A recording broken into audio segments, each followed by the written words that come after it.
We'll switch over.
Good afternoon, everyone.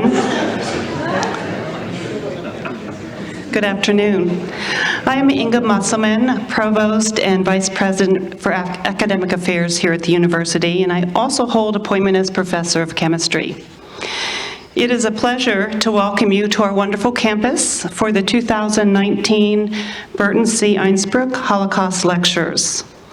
I want to give a special note of appreciation to the namesake of the lectures, Dr. Einspruch, as well as to members of the Ackerman Center Advisory Board, including Chairman David Ackerman and past Chairman Sally Bolofsky. They have made possible this remarkable lecture series, and I appreciate their vision. The Einspruch Holocaust Lecture Series began more than 15 years ago. It is a hallmark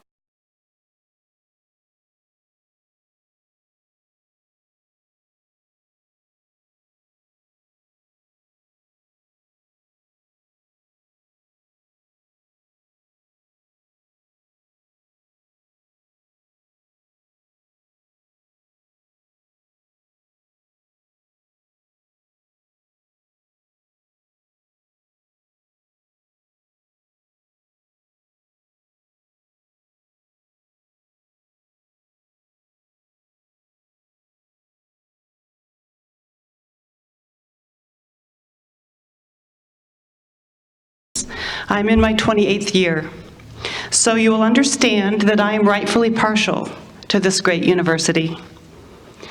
In the 1960s, UT Dallas embarked on a remarkable journey, beginning as a research institute with deep roots in science and mathematics, and now emerging as a top-tier university with innovative offerings in science, technology, engineering, the arts, and business. UT Dallas was born out of the need to supply Texas Instruments and the Dallas-Fort Worth Metroplex with skilled professionals. 2/3 of our more than 112,000 alumni remain in North Texas. Adding to our national and even our international reputation is the work being done through the Heinemanns Center. Its diversity of academic offerings reflects the strength of its faculty. As the Chief Academic Officer, I can tell you that I place high value on the rigorous scholarship and community engagement that takes place in the Heinemanns Center. We have a new phrase at UT Dallas, at the speed of bright. You may have seen it in the airports and on the highways. This phrase perfectly encapsulates our remarkable transformation in 50 years. And in the decade from 2007 to 2017, UT Dallas was the fastest growing public doctoral university in the country, according to the Chronicle of Higher Education. And this year, our enrollment exceeds 29,500 students. And within our freshman class of 4,073, we count 195 National Merit Scholars. For context, that places UT Dallas among the top in the country for attracting National Merit Scholars. I attribute much of UT Dallas's growth to the strong academic programs, along with the exceptional faculty and talented staff. By the way, 3 of our most popular undergraduate majors are also among our newest: mechanical engineering, biomedical engineering, and arts technology and emerging communication. And it is my understanding that we are the only major public research university offering graduate-level courses in the study of the Holocaust. As I said earlier, UT Dallas is celebrating its 50th anniversary with events throughout the year. We are proud of our history and look forward to a future that will grow brighter every year. I hope you will be a part of that future. I encourage you to explore our lovely campus while you are here. And now it is my pleasure to invite Dr. Niels Romer, Interim Dean of the School of Arts and Humanities and Director of the Heinemanns Center, to introduce our speaker. Thank you.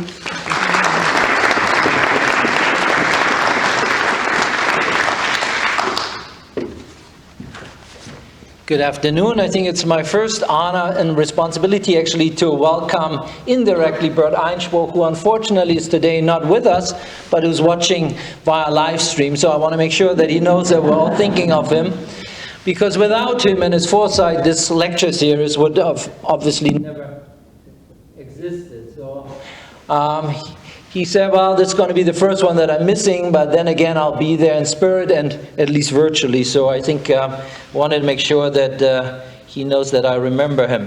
It's now really my great pleasure to introduce our keynote speaker for today. Someone who I've known already for a long, long time, and I think I might have mentioned this last time when we invited him, and he gave a talk here at the Annual Scholars Conference, that the 2 of us worked together in Southampton, and then he respectively went to Indiana University, where he became the distinguished professor of the Pat M. Glaser Chair in Jewish Studies, and a few years later I arrived here in 2006. Now, Mark Roseman is one of these highly unusual individuals in the field of Holocaust studies that normally separates itself out into those that are interested in perpetrators and those that are interested in the history of victims. But he in many ways has each one of these categories taken over onto itself and has investigated them early on with a really important book on the Wannsee Conference, The Villa, the Lake, the Meeting. He always has good book titles. I mean, how can you beat that one? The Villa, the Lake, the Meeting, which was really about this understanding of the Wannsee Conference. How important was the Wannsee Conference within the larger context of the planning and implementation of the genocide?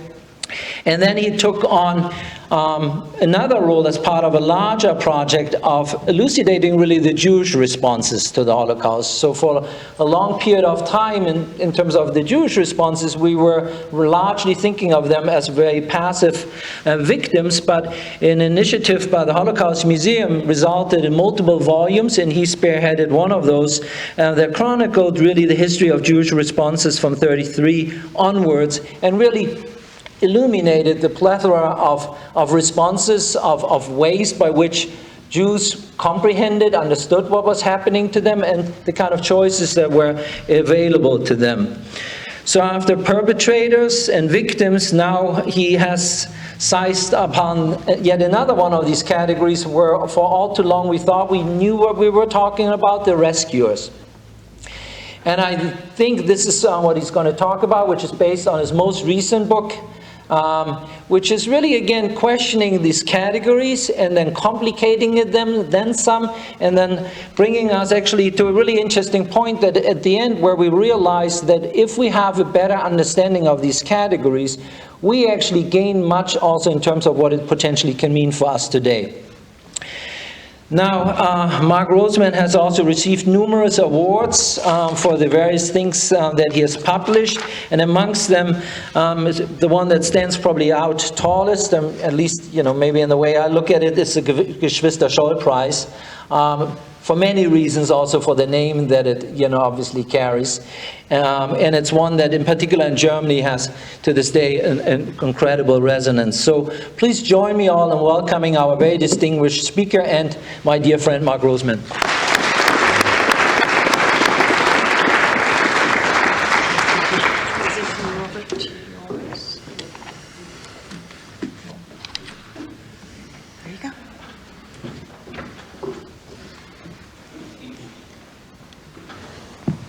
How's that? Good?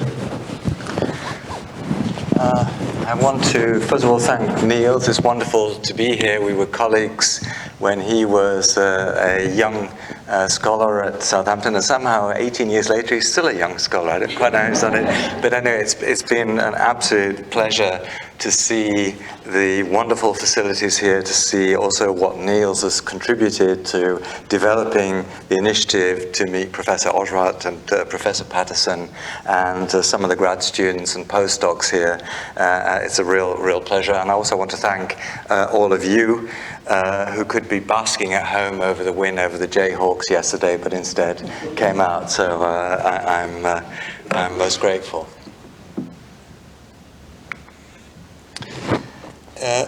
On April the 12th, Lisa Jakob, a 43-year-old Jewish woman living in the city of Essen in northern Germany, wrote a suicide note.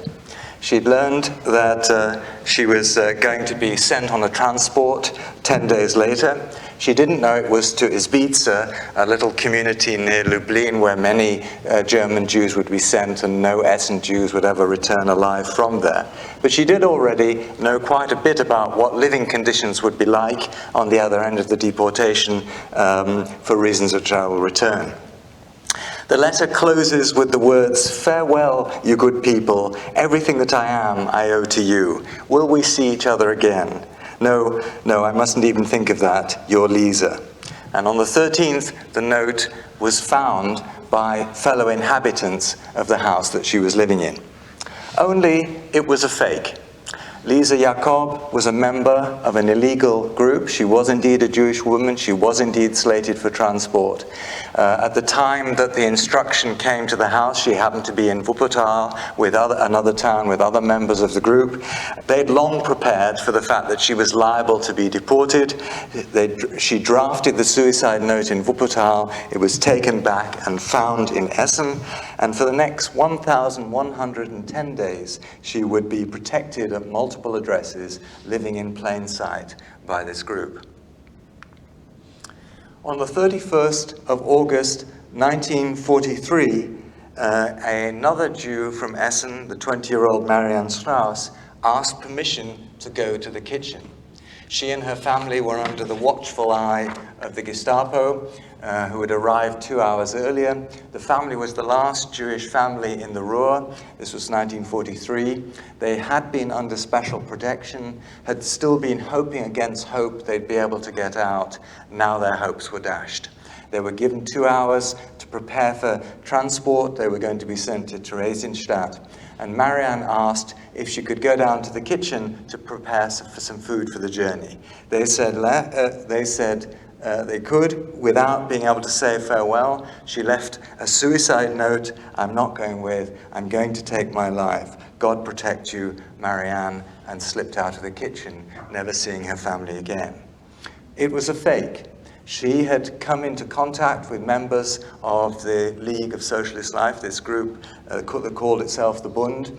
That evening, having spent the day wandering around the city, she turned up at a house that belonged to the group where one of the members was living in an upstairs apartment, and for the next 591 days, she would be protected in various addresses by this group.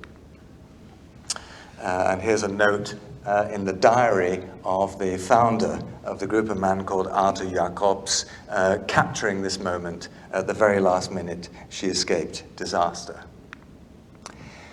In total, 8 lives were saved, although much of what I want to talk about is not just about saving lives.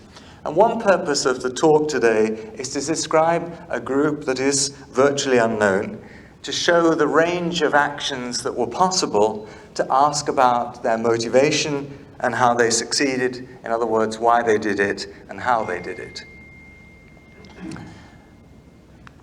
It's a particular story, one particular group, but I want to, as Niels has already alluded, I want to reach beyond and make a couple of larger points, which I hope have pertinence for a sort of larger understanding of rescue. The first starts from the fact that this is a network of people. And we're learning more and more in Germany and in some other contexts how important informal networks were for facilitating survival.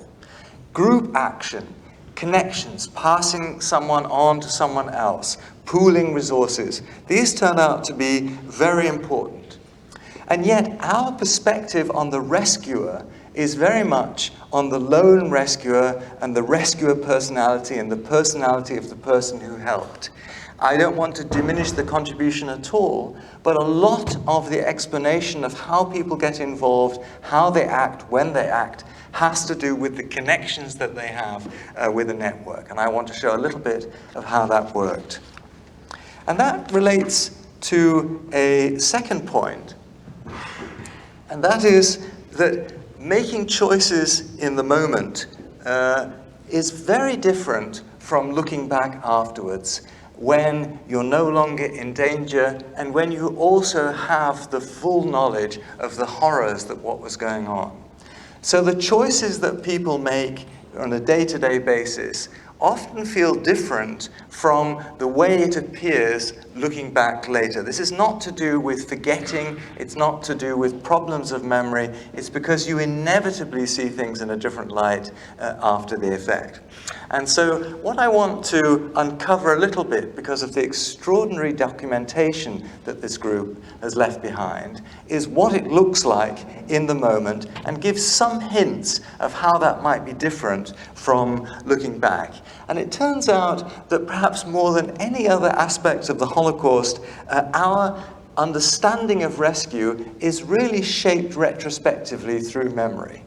What I'm trying to do is show the rescue of history, if you like, to see how it looks. It's not always looking different, and memory has an important role in helping us understand, but uncovering also what looks different from the contemporary documentation. So if I have a larger project around this small group, which I also want to honor and recognize, it's that.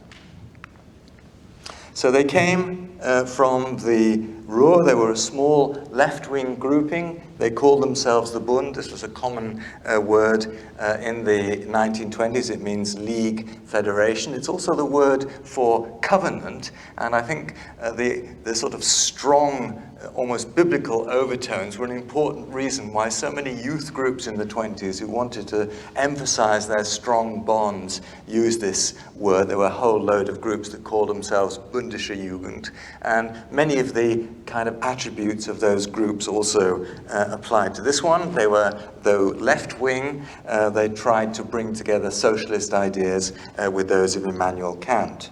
The leading figure was a man called Arthur Jacobs, born in 1880.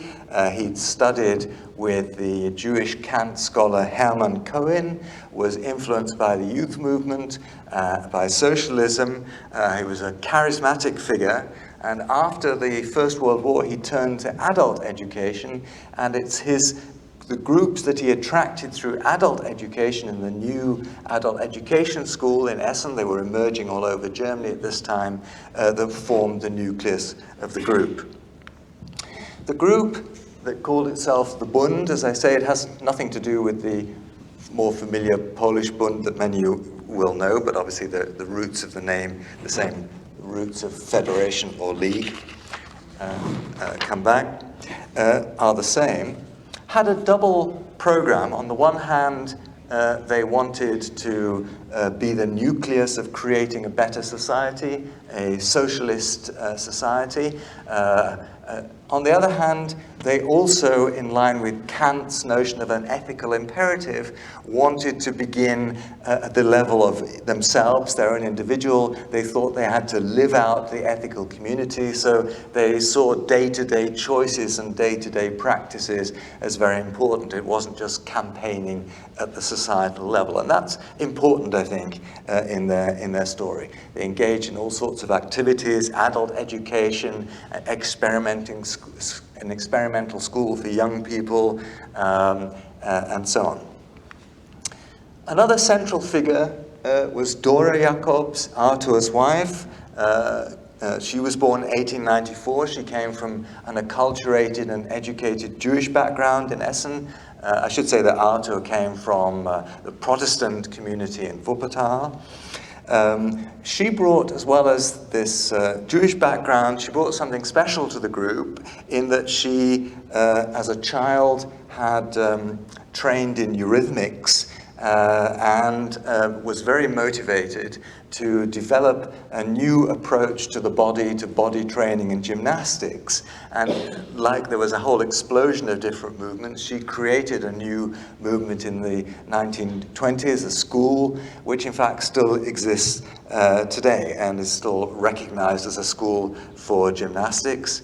And many in the Bund came to it initially through an experience of gymnastics with her, and also with choral movement choirs, experiments in a kind of theater of movement in which individuals found their organic place in a group. In 1927, the group created a log cabin, the so-called blockhouse in Essen, which amazingly survived the war and exists today. And this was their central meeting space and also the central space for the school. We don't know exactly how many members of the group there were, because in 1933 the group burned a lot of the incriminating records. We imagine that there were probably 200 regular members scattered through different groups in the Ruhr, perhaps 40 or 50 who'd sworn a solemn oath of commitment to the group, who were the sort of core members. There was an inner circle of 9 who ran the group, and many more who would attend meetings and so on. But we don't know for certain. It was very much a holistic community, pursuing, as I say, the politics of the personal at the same time as seeking wider social transformation.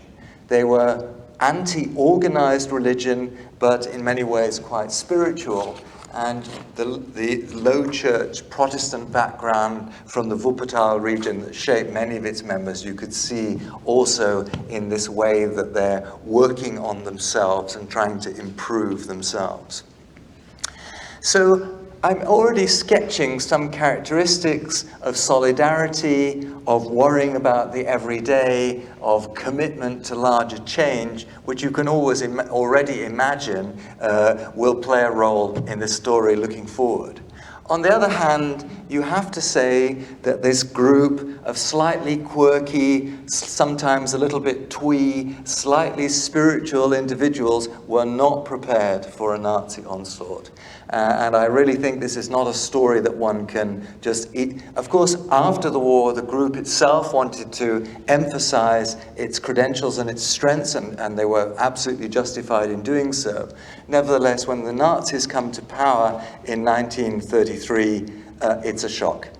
The group is attacked in all sorts of ways. First of all, in the press. Arthur's adult education work is attacked. Then the SA, the Sturmabteilung from the Nazi Party, storms their building and some members are beaten up. Then the police get involved, targeting particularly communist members of the group, some of whom spend weeks and months in concentration camps. Then the education authorities get involved, arguing that Arthur Jacobs was a communist. He hadn't been, but nevertheless using that as a justification to have his pension removed. Because Dora was Jewish, she was no longer allowed to teach non-Jewish pupils, and her school was shut down. The group was declared illegal. So very quickly, within a few months, at every level, the group was being hammered. So they had to think how and whether they could survive. And many other groups in similar situations just folded at this point. Unlike those, the Bund did not fold. It learned to adapt. It studied and studied and studied what was the right way to respond. They went through all their papers and burned all sorts of incriminating papers.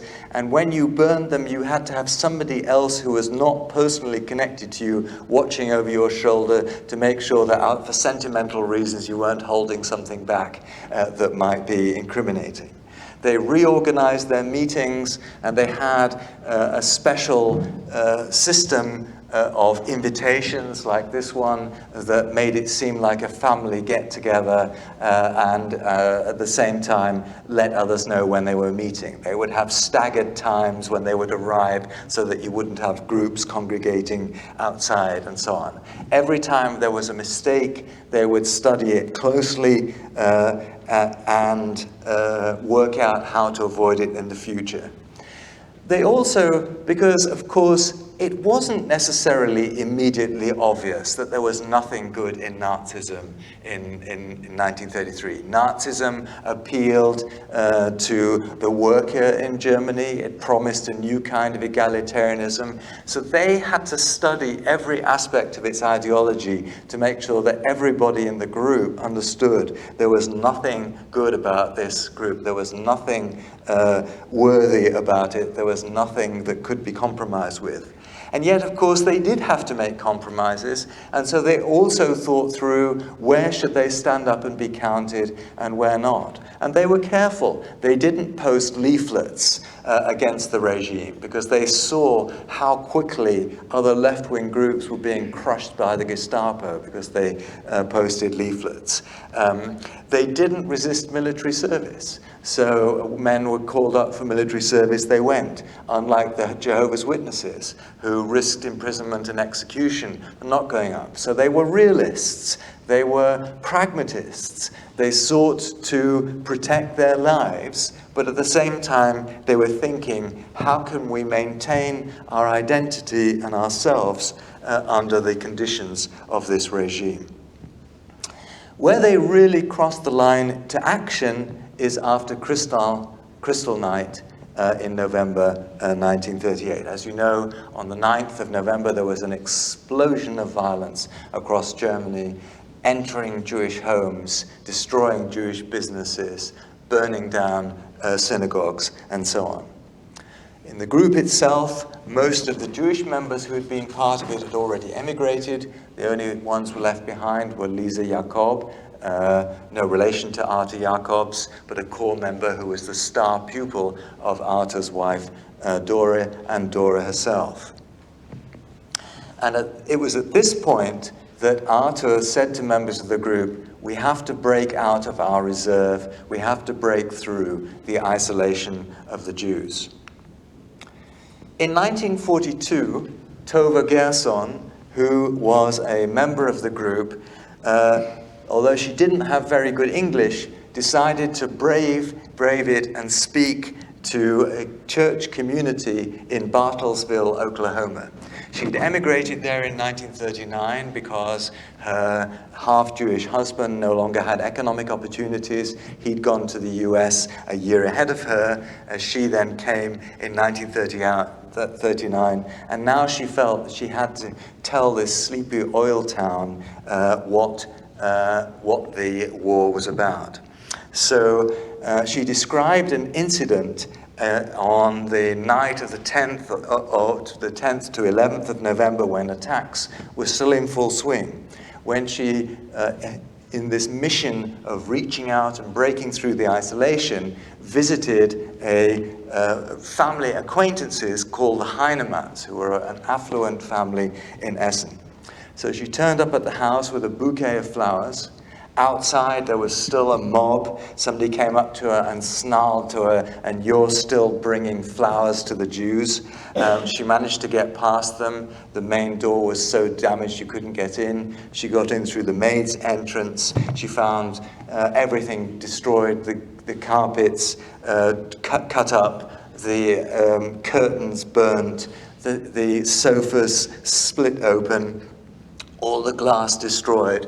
And the elderly couple sitting there, frozen, and gave them her flowers. I doubt there was a vase left to put them in the apartment, but nevertheless gave them this gesture of solidarity. A day later, she and other members went to visit the Jewish orphanage in Dinslaken, another little rural town, to see what they could do there.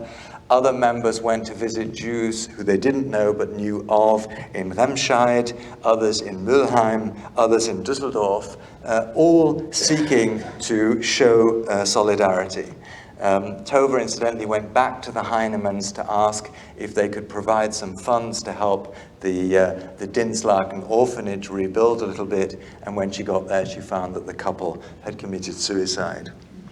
So it was a group effort, and it's a group effort not just in the sense that they were in multiple towns, but also that it was the solidarity between them and the sort of moral pressure that kind of gave you the nerve to cross the threshold and to reach out, because it was a very, very nerve-wracking step to make. The first years of the war were a hard test for the group. There were call-ups, so many of the men were being called up. There was the euphoria of victory, the fear that his regime would be in power all over Europe, and the enthusiasm of neighbors who were so pleased about these easy victories gave an absolutely massive sense of isolation and of fear that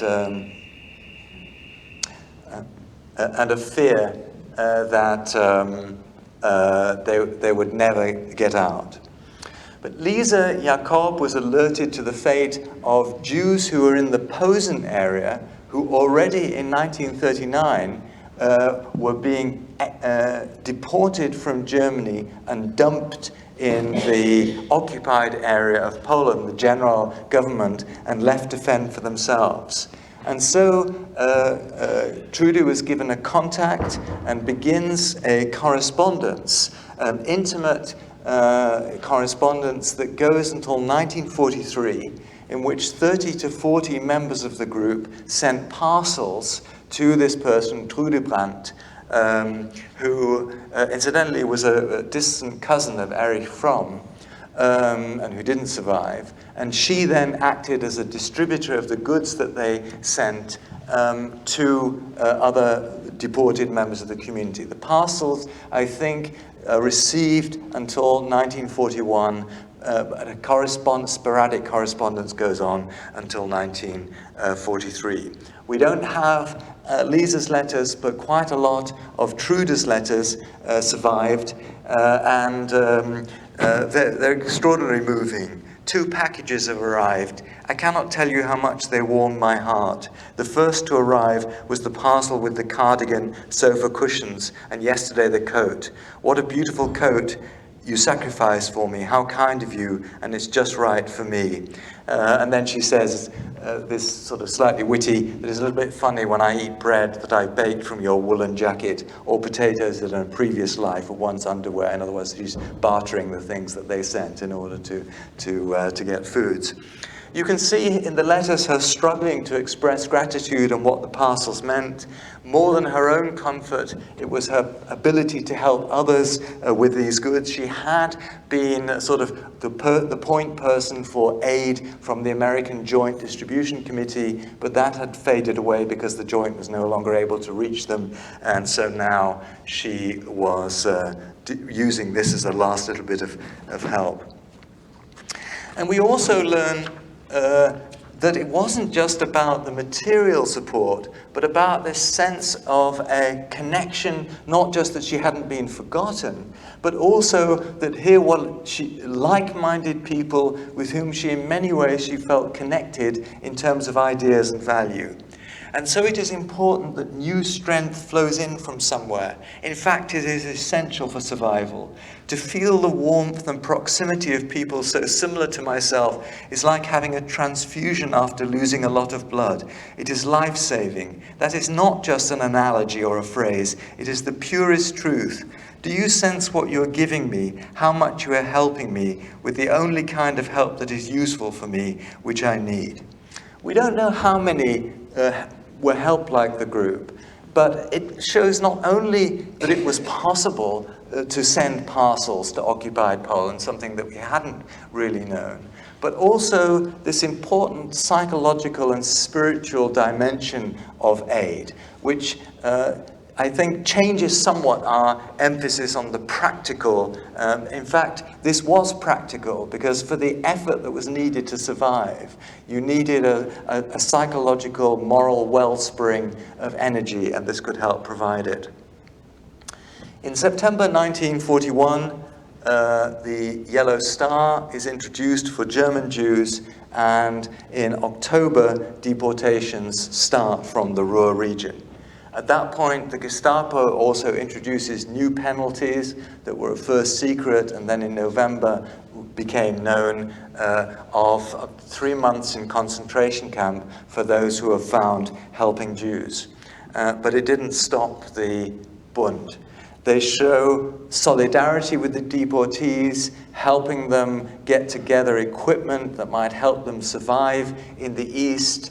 Dora produced a medical handbook of remedies that one might help. They accompany them to the central collecting stations. They carry luggage for the elderly. And they show solidarity in many different ways. This is from Arthur's diary in November 1941, a last exchange with a woman who was about to be deported to Minsk.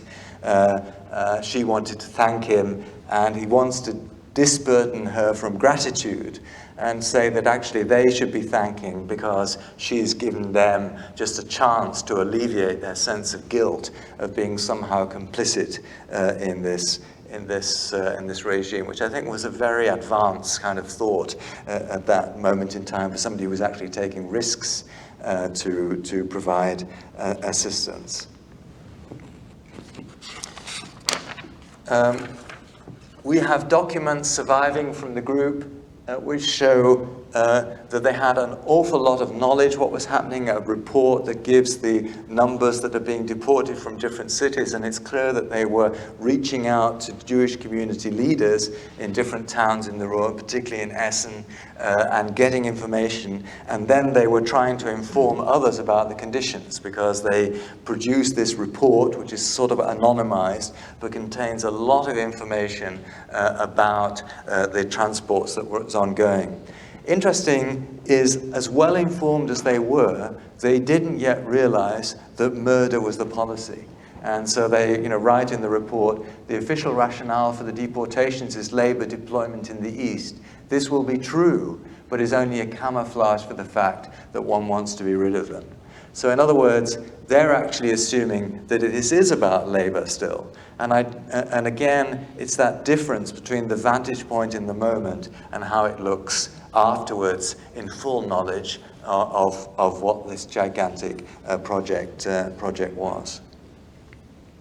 We know that they were trying to reach out because in 1942, a German officer, Charles de Beaulieu, who was oppositionally minded but was an intelligence officer with the intelligence section of the headquarters of Army Group West, was arrested. And at the time of his arrest, he had on him, amongst many other papers, a copy of one of the letters that Trude Brandt had sent from Poland to Lisa Jakob. So we know that they were reproducing these letters and circulating them so that other oppositional groups had a sense of what conditions were like in the East. We also know, although it's not so well documented, that increasing numbers of foreign forced labor who were often working in horrific conditions in factories in the Ruhr. As you may well know, by 1944, over a quarter of the workforce that's working on German soil is actually made up of foreign conscript labor.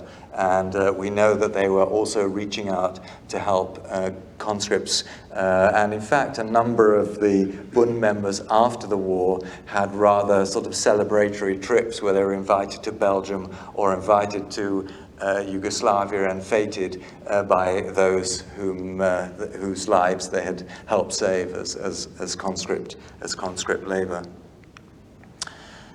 So on April 12, 1942, as I mentioned, Lisa Jakob, who was the only full Jewish member of the group left who wasn't in a mixed marriage and therefore not still protected by the special regulations for mixed marriages that were in force at that point still, the only one then directly exposed to the deportations in 42, she now goes underground, by which I mean hiding in plain sight. She changes address. She spends 2 weeks with Bund members in Wuppertal, in Mülheim, in Remscheid, further afield in Hamburg, back to Düsseldorf, to other cities, often accompanied by Bund members, sometimes Bund members who were on leave in uniform. That gave an extra level of security to the next address. And of course, when you arrived there, then there was a problem of feeding them. This was a time of rationing. And so the group, and this is another way in which a network was key, a group devised a system of pooling rations so that each 2 weeks another member of the group was responsible for boosting the ration cards available to the host at that time. One of the most important steps was the fact that she didn't have an ID. Her own ID, of course, showed that she was Jewish. But another Bund member, Elsa Bramesfeld, when she was away, claimed to her teachers' association that she'd lost her teacher's ID card. She sent in her details, but a photograph of Lisa. And she got back a replacement pass with her details and Lisa's photo. And Lisa wrote immediately after the war, "The pass was my most priceless possession. Life and death depended on its existence. I carried it in my shoulder bag, which I never let out of my sight. At night, it always lay next to me. To grab it during an air raid warning or when a visitor arrived became a reflex. Thus, I managed not to lose it despite the years of disruptive bombing nights." And I think one of the things that I hope is emerging is when we talk about a rescue, what we're actually talking about is a series of gestures of help. You put somebody up for 2 weeks. You provide rations. You help them getting an ID. You accompany them on a train. Many of the members of the group have a limited time investment. It may repeat, but it's continued gestures of help. At the end, yes, they have been rescued. But what we're looking at the time is this series of gestures of help. On August 31st, 1943, Marianne Strauss goes underground, as I mentioned. The first few weeks she spends in the blockhouse, in this log cabin, which still exists today with Sonja Schreiber. But then the group decides that, if there was a bombing raid and they had to leave the house, she was well known in Essen. She would be exposed and then they would. So she starts traveling, now spending a few weeks with one member after another from August 43 all the way through to the end of the war, moving with the different groups. A striking gesture, one of those many gestures, from Grete Ströter, a member of the group. When Marianne first went into the blockhouse, the Gestapo kept the rest of the family in a prison in Essen because they figured that Marianne would soon turn up and then they could deport them all to Theresienstadt. And so while they were there, Grete, under sort of some pretext of having known the family, visited them and somehow let them know that Marianne was okay. She must have given them something that was kind of an indication that Marianne was with them and Marianne was alive and well. And so when they were deported to Theresienstadt, at least her parents had the comfort of knowing that their daughter, and their son not, but their daughter at least was helped by friends. None of them would survive. Both Marianne extensively and Lisa somewhat partially kept diaries while they were on the run. And one of the big surprises from these remarkable documents is that both took part while they were on the run in retreats and meetings from the group. This is a poem that that Lisa wrote on the cover of the diary. So the diary also has photos, but it's sort of written anonymously, so it's very unclear exactly what it's about unless you know what she's referring to. And one of the things that really struck me about both Marianne's diary and Lisa's account of taking part in these meetings is how important to them the spiritual and philosophical questions were that were raised by the group. And at first it feels, when Marianne is writing, what is a Weltanschauung, or worldview? This sounds like highfalutin philosophical stuff for a Jewish girl who's at risk of being murdered by Nazis if she's discovered. But in fact, what it revealed, and you could say there's a certain amount of escapism, of retreating into the world of ideas in your diary when you're under threat outside. But at the same time, I think what it revealed was that what the group had offered them was not just a roof over their heads or some ration cards, but it had also offered them a spiritual place, a psychological place, a place where they could feel part of a thinking community, where they, as interlocutors, as communicators, they were part of an endeavor to create a better world, and not just a Jew who was being helped, who was in trouble. When Arthur died in 1968, there was a memorial service. And at that memorial service, Lisa Jacob remembered a conversation from 1942. And she said that on the first day of my legal life, Arthur requested me in his usual manner to accompany him to the station. I refused, appalled, but he insisted. In this way, I received from him a powerful, unforgettable lesson. Don't keep turning around. You must get used to seeming harmless and cheerful, even if you're feeling anything but. And of course, what she wanted to show was what an insightful and far-sighted person Arthur had been, and how he thought through the situation of those that were helping and had given them guidance. But in fact, when we read her words, what it reminds us is how much those who were being helped had to help themselves. They had to perform calm and normality every time that they got onto a train. They had to appear cheerful when they were feeling inside anything but. Marianne received, by complicated means, news of what was happening to her family, extraordinary but true, and of course, but still had to live the life of the unencumbered individual whilst knowing what was happening. So this self-help, this ability to sustain yourself, to enact, to perform. Marianne also made felt goods and sold them in return for rations. Acquaintances held family goods in trunks, and she would occasionally turn up, take stuff from the trunks, so would the acquaintances looking after them, but that's another story, and barter them in order to be able to contribute to the cost, the burden she imposed on her hosts. Self-help was very important. And in fact, Lisa and Marianne were also helping others while they themselves were on the run. So they were organizing parcels to go to relatives and friends in Theresienstadt, even when they were living illegally. And Marianne also got the Bund involved in helping another Jewish woman towards the end of the war and finding somewhere for her help. And I think, we understandably have this rather passive notion of the recipient, the person who is rescued. We think of that person who's floundering in the river and is pulled from the maelstrom, and they are helped. Without it, they would not have survived, but they had to do an awful lot for themselves as well. And again, that's no diminution of the assistance that they were receiving.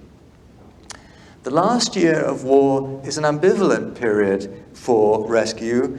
On the one hand, there's the promise of liberation. It's clear that Germany is going to lose the war. On the other, it's the most intensive phase of war in which a very large proportion of those who, on the German side who would die in the war, die both at home and on the battlefront. On the one hand, it's a period in which the regime is becoming even more radical and pursuing those who are in any way opposing the regime, particularly after the failed bomb plot in July 1944, with ever greater intensity. On the other hand, because of the bombing and disruption of life, there are loopholes and gaps where it's possible now to pretend that you're a bombed-out victim who's come from somewhere in the East and you no longer have your papers and couldn't they register you, and so on. So it's a time of huge threats and also a time of opportunities. And this is a time in which another 5 individuals are picked up by the group and rescued who are now liable to deportation. We don't know all the names, but we have a good sense of that there's at least 5 others beyond Dora, who now goes into hiding, Lisa and Marianne. Some are hidden in the blockhouse, some with acquaintances out in the country. And of course, this also involves ration and foods and so on. A number of the group members find their way down to the shores of Lake Constance because some Bund colleagues had a guest house there, and by the end of the war, that guest house contains 2 Jews in hiding and 16 other members of the group who are trying to see the end of the end of the war. And even at the very end, this is the panorama of the bombing destruction in Essen. So it gives you a sense of how life, by 1944, how massively disruptive life was, which creates new challenges and risks for the group, but also new opportunities. Even at the very end, so this is the last day before liberation this is a diary by Dora Jacobs, a Sunday we won't forget. I dare you to try and read this Sütterlin handwriting. Every time I have to reread it, I have to kind of relearn it. It's absolutely impossible. For those who are wondering what the beginning says, it says, Ein Sonntag, den wir nicht abbreviated vergessen werden. A Sunday we won't forget. It's impossible handwriting. So they were together in Meersburg waiting for the end of the war. The Waffen-SS was pulling back through that area, and they happened to set up on a hillside opposite the house. The French army, which was the area that liberated this region, was coming, and shells were going backwards and forwards, and they wondered what they should do, whether they should put up a white flag so that the French didn't shell their house, but if they did that, they might be liable being attacked by the Wehrmacht, by the Waffen-SS. So in the end, they had to make a call, and they do put up a white flag, but of course then there are hours. They get a phone call from the other side of the valley, for God's sake, get that down, you're going to be shot, but they take the risk, and they've got their stuff ready in case they need to flee, but the Waffen-SS pulls back, and they survive. So right to the last minute, they are in danger.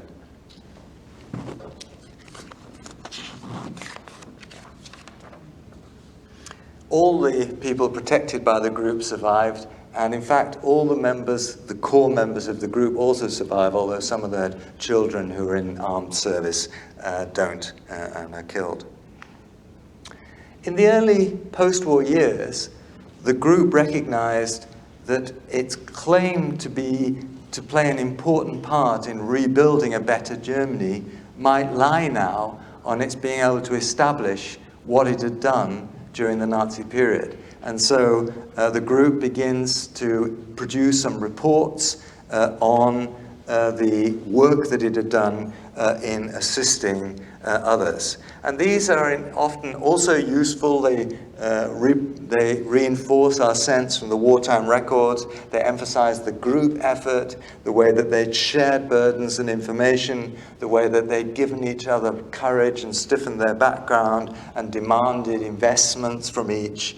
And they emphasized also the way in which the commitments that they had developed, the everyday commitment, this willingness to take everyday gestures, the politics of the personal, the politics of the feasible, had stood them in good stead. And they also noted those aspects of their pre-war life that had turned out quite accidentally and quite fortuitously to camouflage their activities. For example, the fact that they had shared group houses meant that they had a space where they could meet relatively unobserved. The fact that they were in many ways not an organized political party and then of course had destroyed their records, reinforcing that, created or reinforced the virtues of being a sort of tight-knit but yet informal group. So they had the virtues of informal sociability but tight-knit, which gave them solidarity to help others. Because they had this strong group of people who joined, who were into gymnastics and physical training, that gave them camouflage, which made them look like a harmless sort of physical training and exercise group. And some of those exercises didn't look so different from those of other groups who had in fact embraced the Nazis. So it gave them a bit of cover. Because of the importance of gymnastics, a lot of the people who'd come into the Bund were women. And the Nazis didn't take women seriously as political animals. And that too creates a sense that this is a sort of harmless group of friends who are not really up to anything. So all these kind of aspects of their informal selves had helped to camouflage the significance of what they were doing. Now, this is the most recent book, one of the most recent books about rescue in Germany. And you'll notice the subtitle, Individuals versus the System. And this, incidentally, Mordechai Baldil used to be the director of the rescue part of Yad Vashem, as many of you will know. A very important figure. But nevertheless, it reflects that understanding of rescue that we have, that it's about individuals. Whereas I think one of the things that's emerged from the last 10, 15 years of research is that very often you needed 10 people to rescue one in Germany. You had, in fact, to have a network. The network provides the resources, the rations, the housing when one place is bombed and you have to move. There are very few people, well, Anne Frank didn't survive. There are very few people who survive in one place. People move. So often what you're talking about is not a single rescuer, an individual, but you're talking about networks who invest energy, courage, commitment, but nevertheless, it's not like the classical model that we think about. And it varies enormously from town to town and place to place to what was possible. So, for example, in Munich, the groups that were involved in helping the small number of Jews who survived there tended to be middle-class figures, reasonably affluent, with sizable houses. In Berlin, it's very often the underworld, the demi-monde, a kind of shady prostitutes, criminals, swindlers, and so on, who are in this world already a bit detached from the system, assisting those. And here in the Ruhr, if people survive, then it's often this more left-wing scene. So local conditions and so on. I think we've realizing too that very often the way that we've approached the rescue and thought about the rescue is we've wanted to find a particular kind of hero, and of course that started also in Yad Vashem. It is an official program of recognizing the righteous. But that model of the righteous, although I think it's a wonderful program and that deserves to continue, has in some ways misled us for thinking the way to explain action is to start with the personality and a kind of special person and then work backwards that, of course, because they were a special person, they did this. Whereas I think we have to start forwards from the time in terms of thinking about actions and opportunities and who's there and who's connected to who. There are some very, very special people involved. There are people who provide leadership and others follow. There are people who found great courage and others who do smaller steps with smaller courage. There's a continuum, but there's a huge range of actions here. And if we're actually tracing the ways in which Jews end up surviving, where they're able to survive, then it's through a whole series of different kinds of actions and figures, and we can't explain that through the grid of the righteous or the special personality or the gifted individual, though there are those very much who are involved. And this what was a gift from this group was having so many moments where you gain glimpses from the contemporary. I mean, I admire this group enormously, so I don't want to detract at all. But I know that there were all sorts in the group. There were some who were rather skeptical about Jews and Judaism, and there are others who are not. There are some who are very courageous and will do anything, and there are others who are very nervous but are persuaded to make a gesture.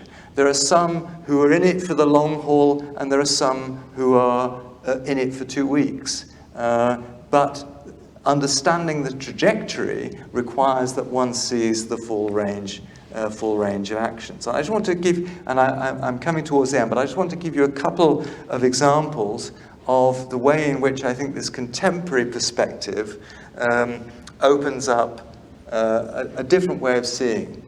I mean, let me talk first of all about Tove Gerson and the flowers for the Heinemanns.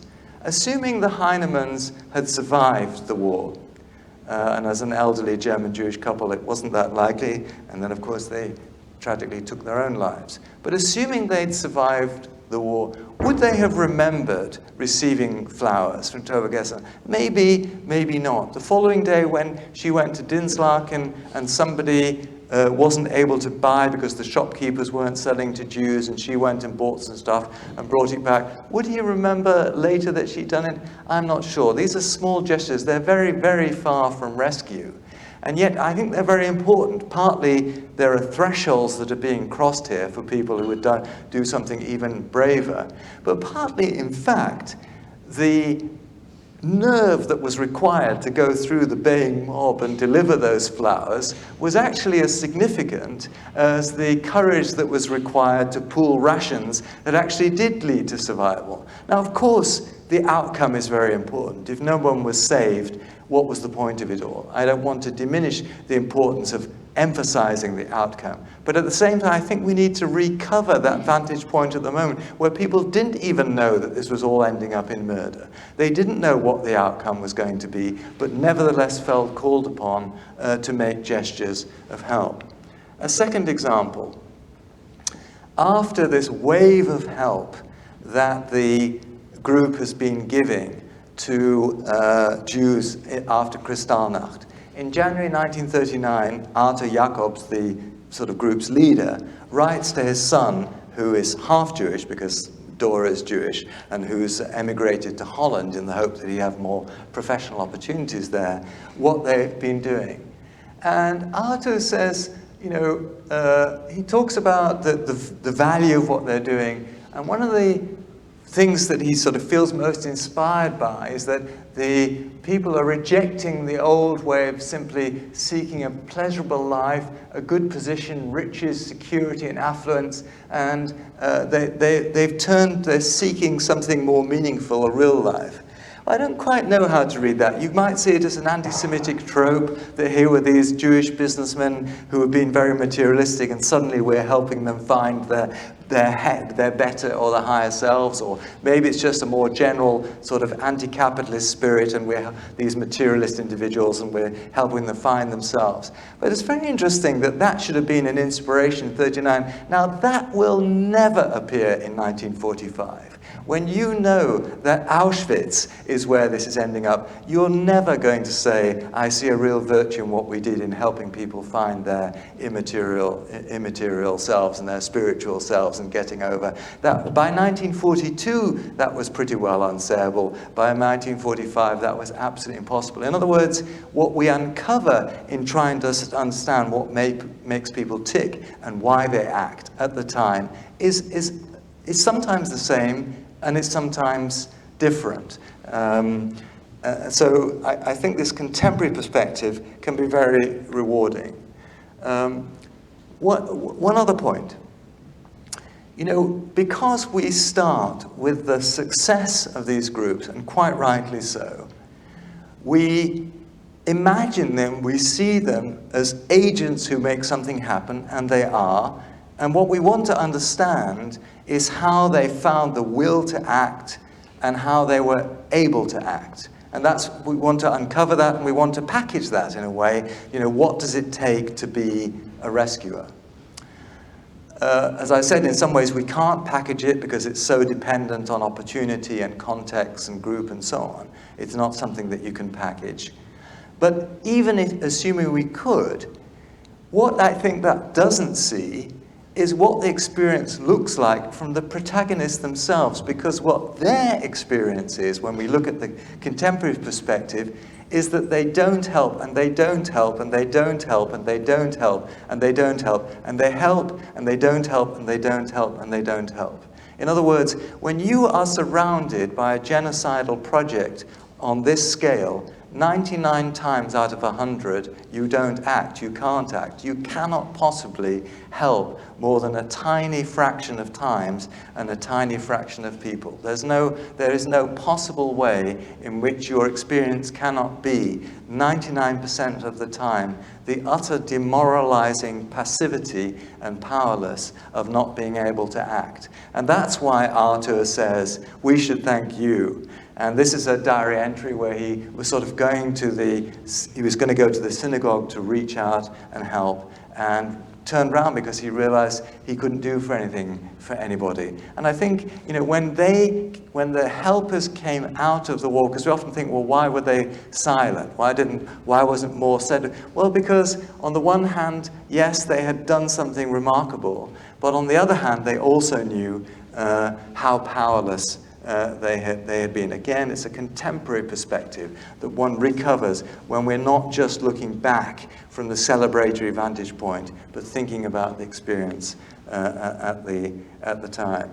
And in some ways, the notion of rescue itself is a little bit misleading, as I say, because in the end, someone is rescued, but actually, we're not just being pulled out of the water. they're being helped, and then they're receiving another bit of help, and then they're helping themselves, and then they're showing initiative, and then there's a point where they might be gravely at risk, and someone else provides accommodation, and then in the end, wonderfully, they have survived, and they know how much they owe those who've helped them, and they probably also conscious of how much they've had to do. Rescue, the whole way in which we've really thought about rescue is so retrospective. It's so looking back. And of course it's because, quite rightly, we want to recognize those who didn't just go with the flow, and who didn't just allow things to happen, and who didn't participate in murder. And I think that's absolutely right and important. But in doing so, we've imposed this grid of the sort of celebratory backwards look. Well, we have to reverse Kierkegaard a bit. History can only be looked at backwards, but it actually, to understand it, we have to live it forwards in a way, to see what the perspective was in the moment. Let me finish, though, with a celebratory moment, and just how important these small gestures were. And after the war, this was a letter from a woman called Isa Heinemanns, who'd been a doctor with the Jewish community in Düsseldorf and had been deported to Theresienstadt. Elsa Bramesfeld, who was a member of the group, had worked with her in assisting Jews before deportation, and after Isa was deported, Elsa sent regularly, and others sent regularly, parcels to Isa to Theresienstadt. And now from Deggendorf, Isa writes, "You must hear it from me again and again, and allow me to tell you again and again that these parcels from outside gave me the will to survive, gave something so horribly meaningless some meaning, somehow held me steady. In short, they helped immeasurably." Again, reminding us it's not just about the material aid, but it's also about that spiritual moment of not being, those small gestures of not being forgotten, of somebody taking the trouble to reach out. It was just a drop in the ocean, but nevertheless, what an important drop it was. Thank you very much.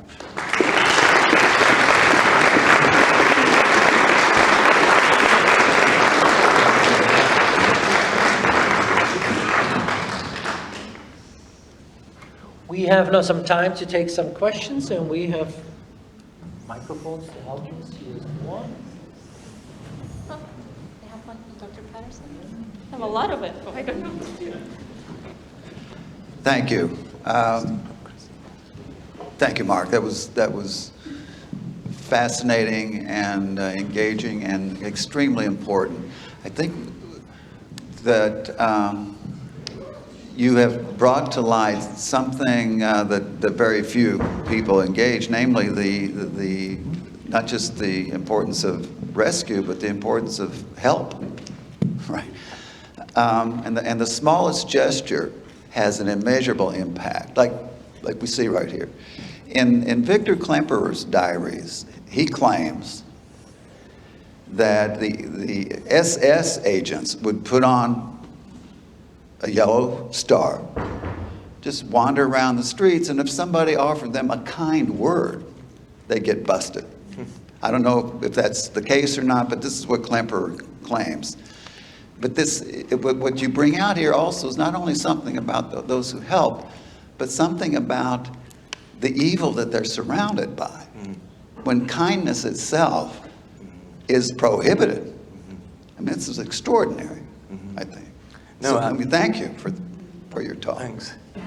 Yeah. Hi. I have a question about how German young people today think of what Germans did during the war. And because what you bring up is, something I have heard of before. There was another talk about a year or so ago that brought up the Bund, and I didn't know anything about it. And I think the tiny gestures that you refer to, there was one I always remember about a woman who said, well, I didn't do a salute, right? Something that, the issue of bravery, I think, is incredibly important. But there's a lot of, there's quite a lot of information around today about how young people want to sort of see Germans as victims themselves. And so I wonder how this information is perhaps being used to support that kind of thinking today, and if you have any comment. Mm-hmm. Okay, thank you. I mean, of course, there are a series of different generations. So young people today now, what they're relating to is their great-grandparents often. So I would say there was clearly a strong rejection of what the parents' generation had done in the 60s on the part of the student movement. Then from the 1980s, there was powerful state involvement in West Germany in trying to render everyday life in Nazi Germany more intelligible. And I think there was a generation of young people who came out in the 80s and 90s who then really were very attuned to the everyday participation in the Nazi system. And of course, from the 90s, the Holocaust also becomes more central in that. At some point, however, there becomes a generation for whom this is old hat and who are sort of frustrated that they're having to do this again. And so there's a little bit of, I think, of pushback. So if you're asking me now exactly where we are amongst young people of school age in Germany now, I think it's very complex.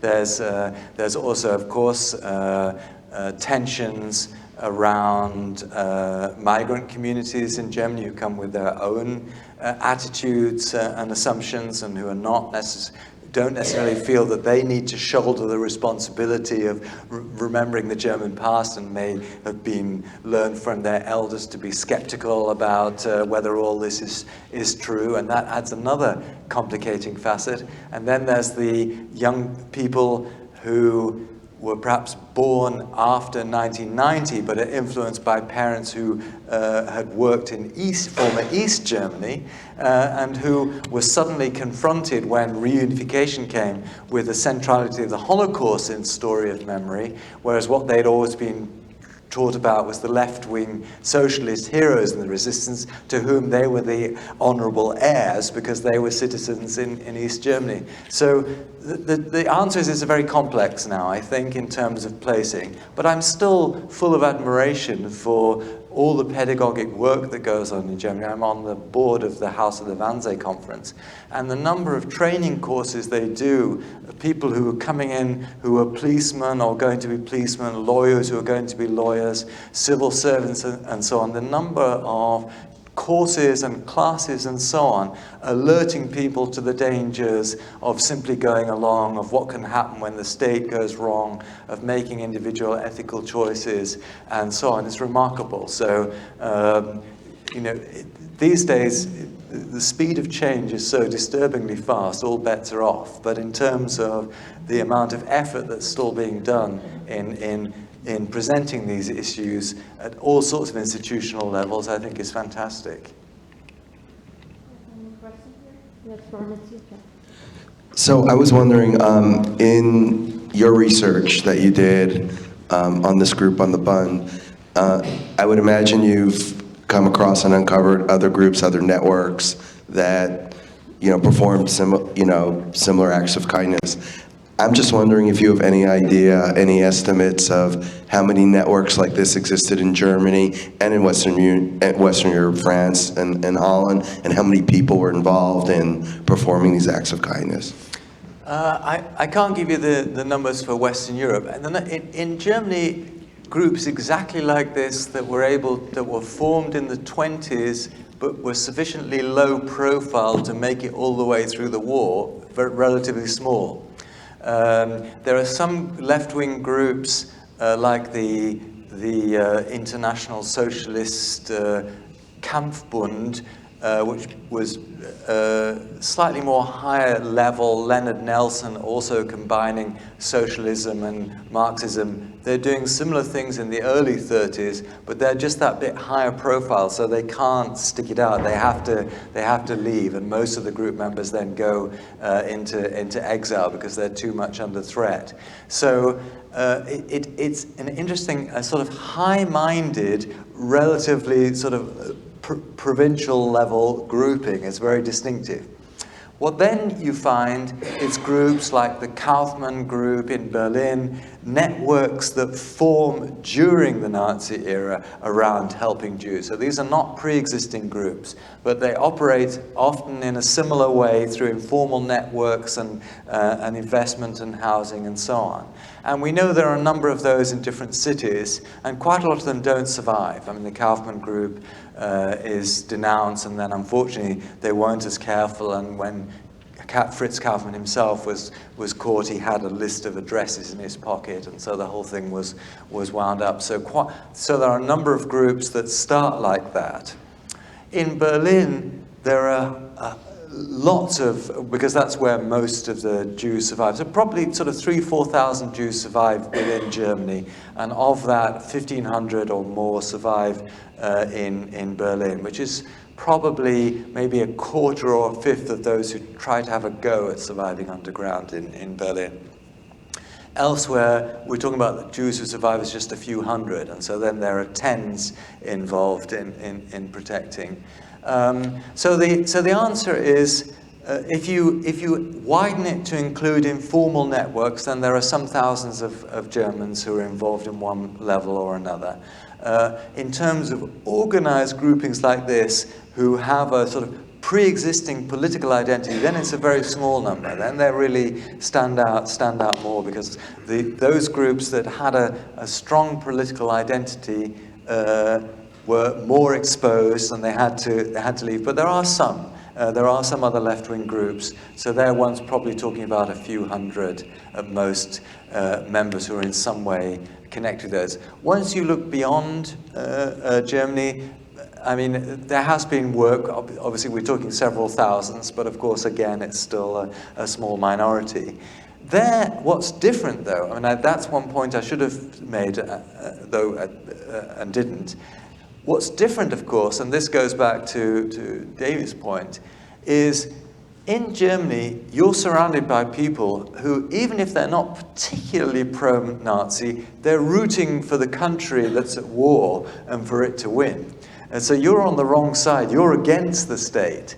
Whereas, at least in Holland and in Belgium, you at least you're against the occupier. You can be a patriot and be helping Jews. It's much harder to be a patriot and help Jews in Germany. I mean, I'm not saying it's necessarily easier. Obviously, in Poland, the treatment for those who help Jews is so much more draconian. I mean, there are some people who are killed who help Jews in Germany, but there are others who are found who are not killed. In Poland, that's unthinkable. You get killed, your family get killed, perhaps your neighbors, the community. I mean, the level of violence against those who assist Jews in Poland is so much more massive. And that means, and because it's widened to those who didn't turn them in, that means if you get to know about somebody else who's helping in Poland, you have a massive risk that you're having to wait. That's a very different situation. But in Germany, the problem is you're surrounded by people. You're the anti-patriot. You're breaking the law. So that is so in that way, it's a very distinctive position that they find themselves in. Hi. So I wanted to know, in your research, did you find, through studying this group, elements of how they were able to identify one another to the Jews that they were helping? You talked about that they would kind of go and switch off, but how do you identify someone if it's a hidden group and you're hiding as a Jew? And then I guess a secondary question would be from the perpetrator's perspective, right? The Germans that were there, are these people seen as patriots? And as historians, how do you identify whether these were Nazi supporters who had a friend that was a Jew that they wanted to help versus actually being part of the Bund group, which was working to, kind of help as many as they could? Mm-hmm. Brilliant. Well, the first thing is, how do you identify yourself? This is a real issue because after Kristallnacht, when they go out to offer help, often the people that they want to help are very, very wary because they actually think this is a trick. And some are so nervous that in fact and I think that's very demoralizing for the Bund because they want to help, they've taken the risk to reach out, and then they can't because those are too fearful. So that is a continuous problem. But I have to say that when they reach out and sometimes they'll sort of allow that or acknowledge that there are friends and they have friends but often they present themselves as individuals. They don't identify the group. They're very careful in that way. So many people who would given assistance would not have known that there was a whole group behind them. In terms of are there also those who, if you like, would be ideologically predisposed not to help but have personal connections who do help? Absolutely. There's every range on the spectrum from outright anti-Semite to strongly predisposed towards Jews is on the scale of helping. There are so many different reasons why people, sometimes because they get asked, sometimes because they know someone. And in fact, one of the women who's closely linked to the Bund, she's not actually formally a member, she and her family are Quakers, but her mother was Jewish, and so she was counted as half Jewish in the Nazi terminology. And the reason that she survived is that her father, who was not Jewish, used to go to a sort of regular, the Stammtisch, the regular sort of meeting in the pub at the local inn. And one of the members of that was in the SS, but was a friend and warned him that there was going to be a roundup and a deportation the next day, and so that all the family splits in different ways, and that's how they survived. So we see that, and in fact, one of the unfortunate things that the Bund had done, rather like the early kibbutz, was that they had I'm trying to think. That they had experimented with educating the children away from the families, that the children were in a sort of a cabin in the middle of the woods, and then Bund members would go and teach them. And for some, this really didn't go down very well. The youngest of the children, whom I interviewed several times, was very, very scarred by this experience. But one of those who'd been through that and was very alienated, his mother had remarried. He was very alienated from the stepfather, who was a kind of very heavy-handed socialist. So he joins the SS Leibstandarte, and in fact, in the end, I think committed suicide at the end of the war. But he didn't lose his sympathetic connection to members of the Bund. And so Lisa Jakob, when she was on the run, she met with him a couple of times and got some information from him about what was going on. So personal connection, ideological connection. And actually, I think that's one of the ways in which the group itself doesn't quite tell its history right, because the way that it presented itself, and of course it wanted to present itself as a potential rebuilder in post-war Germany, is we are the ideological group par excellence who, motivated solely by a Kantian sense of wanting to help those in need, acted. And in doing so, they sort of buried the fact that they were so closely linked to the Jewish world. I mean, Dora had relatives. She had brought in, she'd also been an enthusiastic member of the blue-white Zionist youth movement. She'd brought in former Jews who had then left in the 30s and so on. So that whole side of personal empathy that was important for them too had sort of gone. So I think you're onto something, because I think that the story of why people act is never reducible to a single cause, and there are multiple ways in to why somebody ends up helping, and it can be the Nazi with a good school friend through to the out and out anti-Nazi who feels like they have to act out of principle. Right, then if you all please want to join me one more time.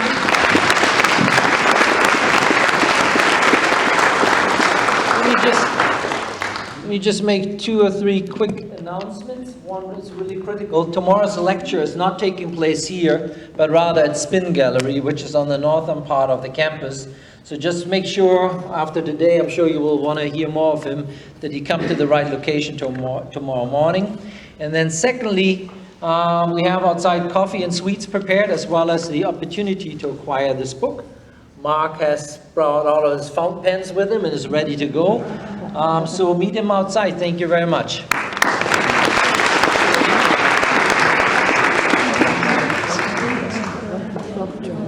Very good. Yeah. I was worried I took the last one.